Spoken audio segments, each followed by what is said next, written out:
Hello అండి, welcome back to Mamata Sudhakar vlogs.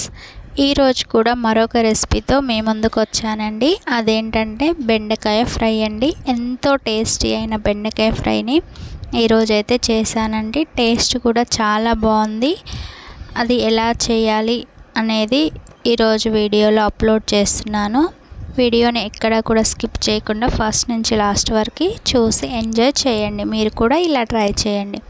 First అయితే నేను బెండకాయలని తీసుకొని శుభ్రంగా కడిగేసి ఒక మెత్తని టవల్తో అంటే క్లాత్తో మొత్తం తుడిచేసుకోవాలండి. మనకు వాటర్ ఏం లేకుండా నీట్గా తుడిచేసుకొని కాసేపట్ల ఫ్యాన్ కింద ఆరబెట్టుకోవాలి. ఇంకేమైనా చెమ్మ తడి ఉంటే అది కూడా ఆరిపోయేంత వరకు మనము ఫ్యాన్ కింద పెట్టేసుకొని ఒక 5 మినిట్స్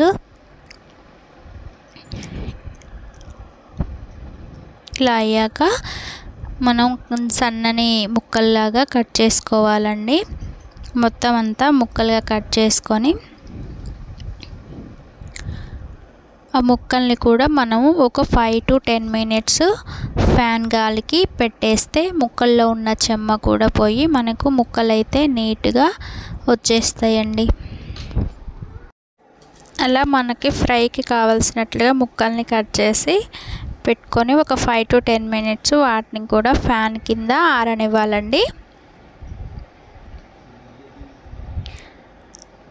ఆరిపోయాక మనము కళాయి తీసుకొని సరిపోయినంత ఆయిల్ తీసుకొని వేడవ్వనివ్వాలి.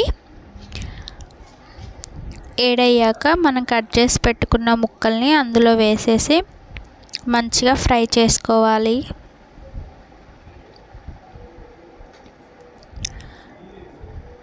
మీడియం ఫ్లేమ్లో పెట్టేసుకొని మనమైతే లైట్ బ్రౌన్ కలర్ వచ్చేంత వరకు అయితే వేయించుకోవాలండి.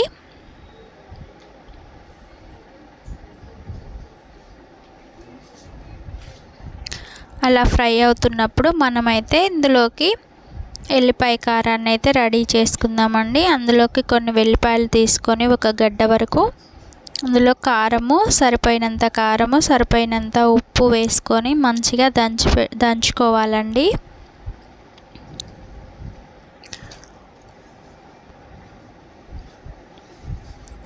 ఇలా దంచుకొని మనమైతే ఎల్లిపాయ కారాన్ని రెడీ చేసి పెట్టుకోవాలి.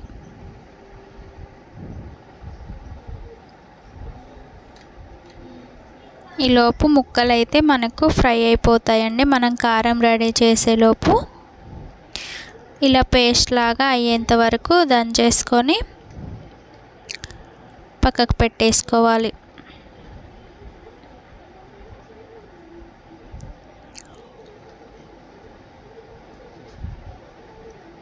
తర్వాత మనకైతే ముక్కలు వేగాయో లేదో చూసుకుంటే ఇంకా కొంచెం వేగాలి.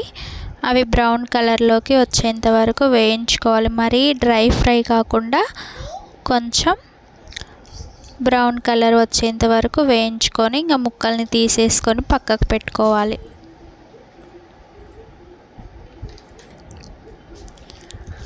పక్కకు పెట్టుకొని ఇక మిగిలిపోయిన ముక్కల్ని కూడా వేసుకొని అలా మొత్తం అన్ని ముక్కల్ని కూడా లైట్ బ్రౌన్ కలర్ వచ్చేంత వరకు అయితే మనం ఫ్రై చేసుకోవాలండి.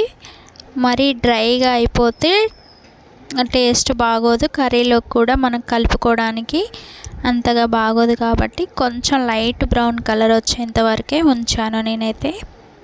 తినడానికి కూడా చాలా బాగుంటుంది. పిల్లలు కూడా ఇలా ఉంటేనే ఎక్కువగా తింటారు, అలా డ్రైగా కాకుండా. ఇలా మొత్తం ఇక నేను ఫ్రై చేసుకొని పక్కకు పెట్టుకున్నానండి.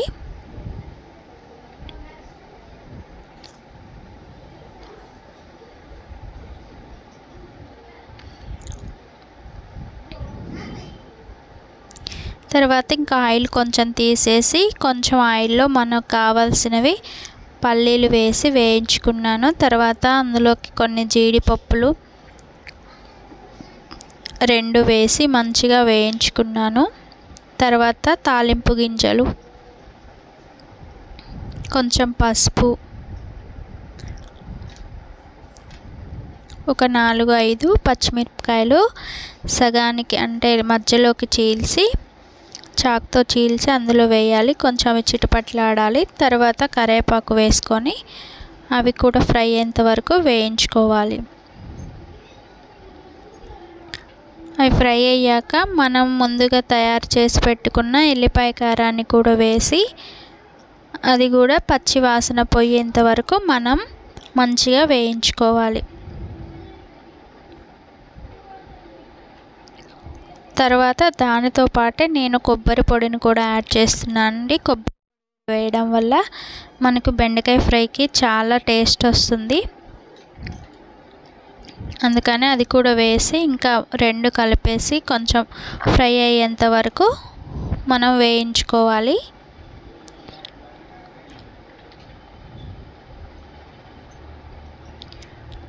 తర్వాత ఈ ఫ్రై చేసి పెట్టుకున్న బెండకాయ ముక్కల్ని కూడా వేసేసి మొత్తం అంతా ఆ కారము అంతా పట్టేలాగా నీట్గా కలిపేసుకుంటే అంతే అండి, మనకు ఎంతో రుచికరమైన బెండకాయ ఫ్రై అయితే రెడీ అయిపోతుందండి.